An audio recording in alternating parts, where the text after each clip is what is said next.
Hi. Kung anong nangyayari sa surroundings mo ngayon is a reflection of what is happening inside of you. Ha?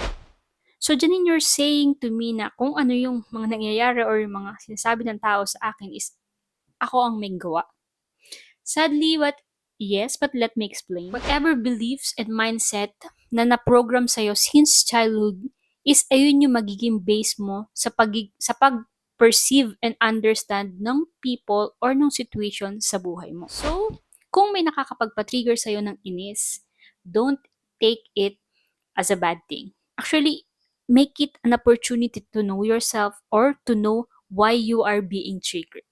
Ask yourself why. You will know thyself.